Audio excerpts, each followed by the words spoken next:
What's up, YouTube? So, this your boy Chuck. I'm back with part two of passing CCNA. Yeah, it took me since my last post. It took me 10 months just to take the second half, and it's not me studying for 10 months. No,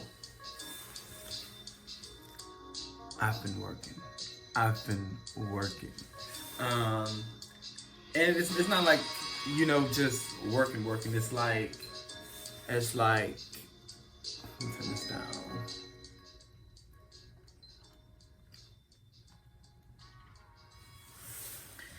It's like I stepped into a system analyst role with the CCNA.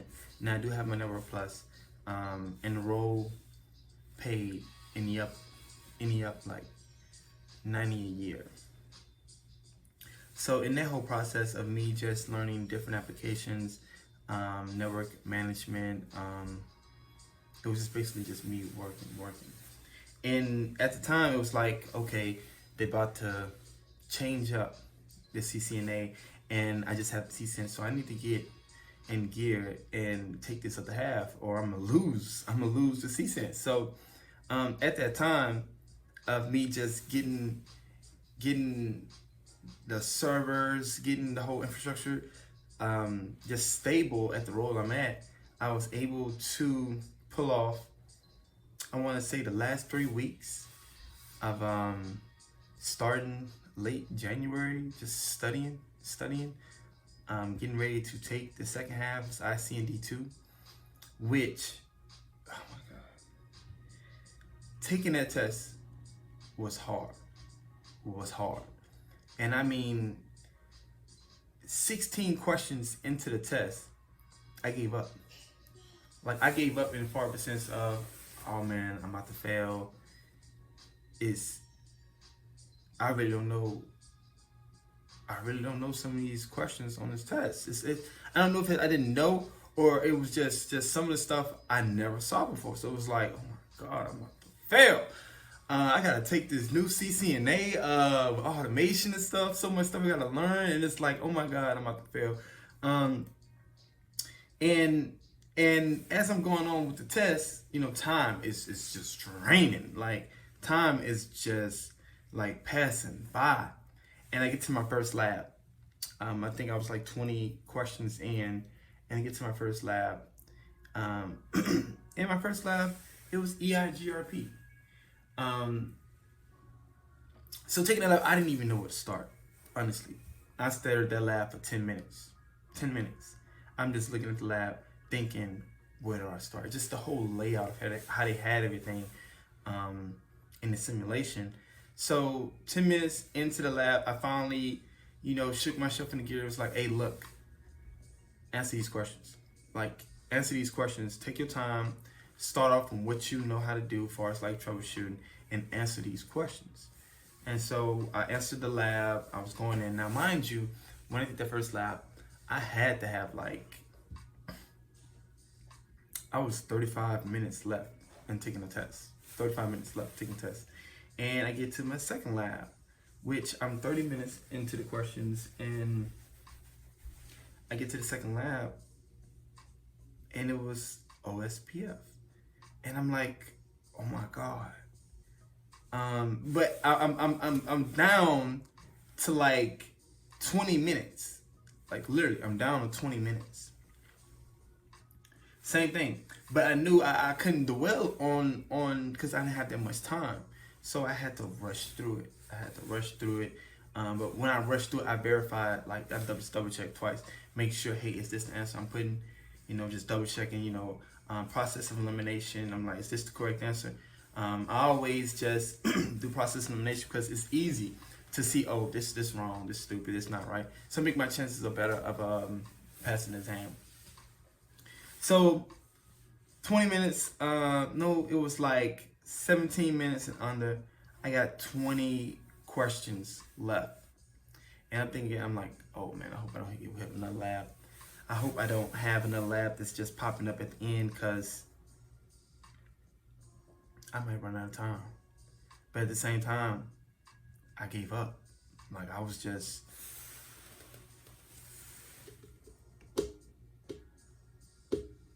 just clicking. Not just me like clicking answers. It was just me, just reading the question and just clicking.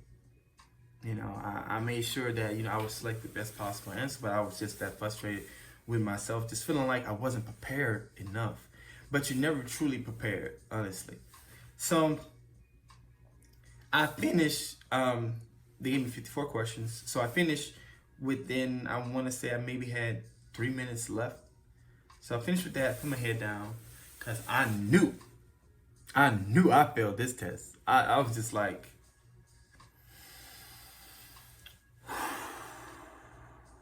take a deep breath. And I had my head down, and all I could see was, if you pass the exam, you can take it within 180 days. And I was just like, it just didn't register to me. As I slowly looked up, it was like, congratulations, which I didn't even see congratulations. I just seen a score of 860, and I seen a score of 811. And I'm thinking like, damn, all I needed was like 50 other points to pass. And I was like, but then I read the question again. It was like, congratulations, you have a score of 860 and you needed a minimum of 811 to pass the exam, which I passed the exam. I was like,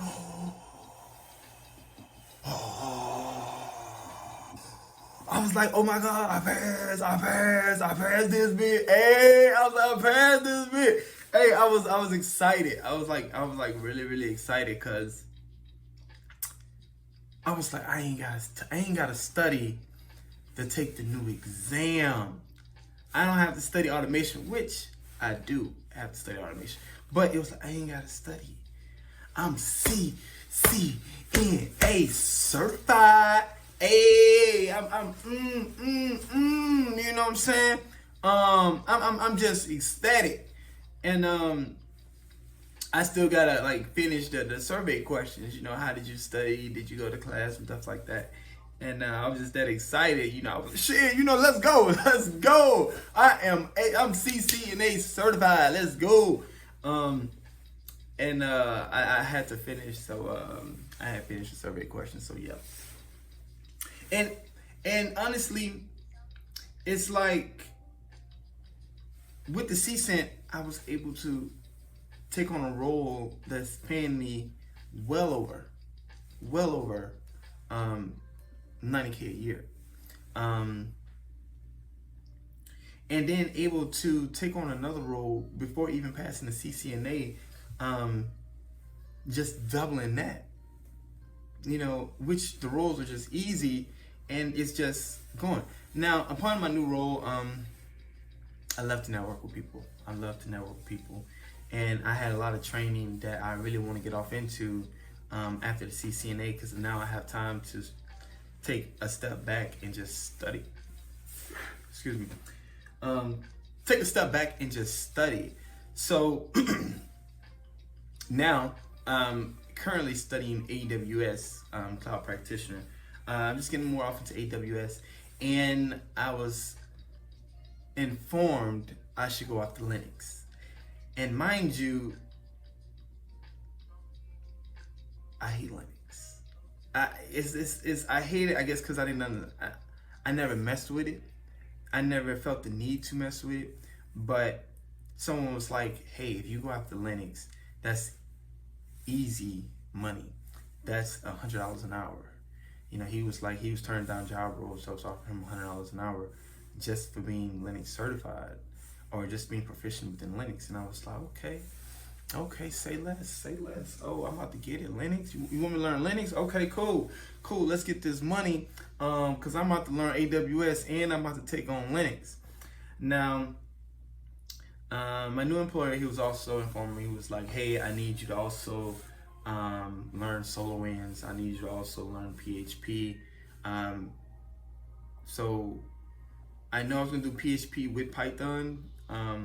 Preferably kind of study more Python and kind of just doubling back on PHP, just because the current role they require, I know PHP, in which I've never looked into PHP. So I couldn't tell you one thing about PHP. But with the current role, they require me to know it. So Hey, that's one thing I put on my resume and say, hey, I know PHP. I know Python too. Shit, I know solar winds, you know. I know it all. So I'm excited.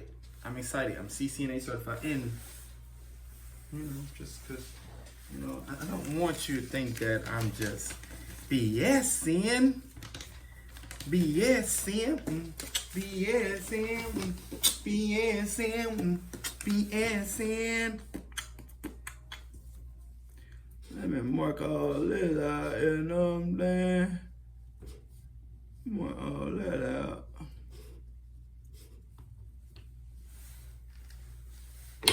So that's what I got. I'm not sure, right? But so yeah, so the kid is CCNA certified. Ecstatic. I'm just overwhelmed because I took the test that Friday, February the 21st, and it was honestly, I didn't see any other testing sites that was giving a test in my area. So that was the last day I took the exam. When I tell you it was packed, People was coming in because they knew, hey, Cirpocalypse is real. If you don't take this test now, when they switch it up, you screwed. What you gonna do? So I'm excited. I got that. I'm very overwhelmed. I've just been excited to the point where it's like I took a 7-hour break. I took a 7-hour break, and I was just that excited to jump on AWS. Just that excited to dive into Linux. So currently I'm spending roughly 2 to 4 hours within AWS and Linux. And I'm excited to see what this year will bring. But yeah, I'm gonna try to do more posts. I'm gonna try to keep you informed on how I'm studying and what I'm studying. Just keep you informed on what I'm doing to better myself, better my family, and help those that are around me. Because right now I'm training 4 guys. I'm training 4 guys that's much younger than me, in their early 20s, and I'm telling them, hey, you want to make money? I can show you how to make a certain amount of money before you're 23, 24 years old, and I can show you all that good stuff. And that way you can live the lifestyle you always want to live. And yeah, I know with the first video I shot in Baton Rouge in my apartment, which was an okay apartment for a guy that's single. But now, yes. But I'm gonna keep you updated, keep you posted. I guess this is the beginning of my YouTube channel, I guess. So, hey, yeah.